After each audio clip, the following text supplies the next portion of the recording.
Morning. Tyre pressures for Triumph America.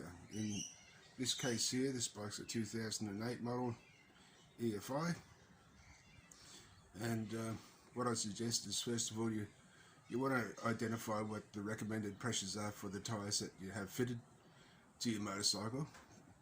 So you could call the tyre shop or research it online and so on, and write those figures down.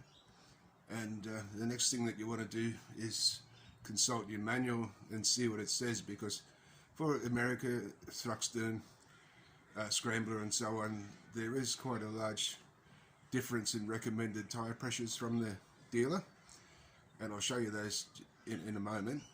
And the next thing that you're going to want to have is a good quality tyre pressure gauge, and you use that same tyre pressure gauge every time you adjust your pressures, so that's going to give you an accurate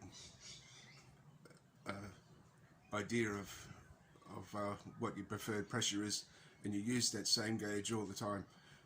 I'm lucky enough to have an air compressor here, so while my tyres are cold in the morning, if I want to try a different pressure and so on, I can do it here before I go riding.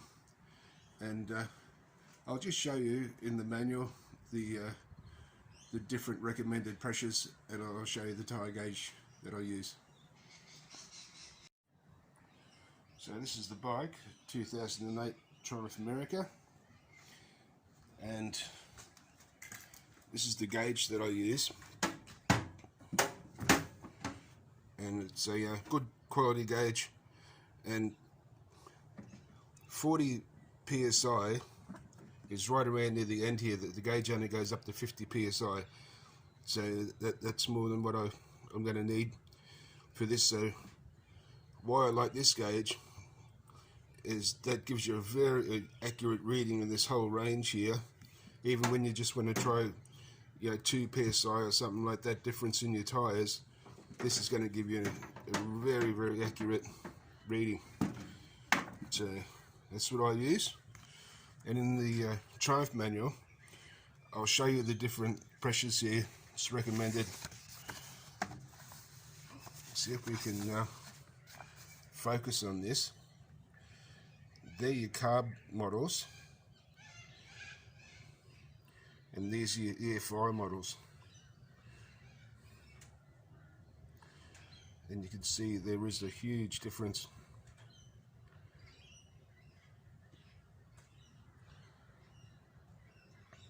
So as it turns out, for the America, it's 36 in the front and 42 in the rear. That's for up to 2010 model with mag wheels. So I actually run 40 psi in the rear and 33 in the front. They're the tyre pressures that I run, and I played around with that quite a bit, up and down, bracketing, going above, below, and that's what I came up with, which is comfortable for me. I'm 140 kilos, and my shockies are set to the hardest position, so that's going to play a factor too with what tyre pressures are most comfortable for you. Whether you carry a pinion, or whether you're a big person, or do you have hard shockies or soft shockies, and what sort of tyres do you run, and so on. So I hope that helps somebody, and safe riding, guys.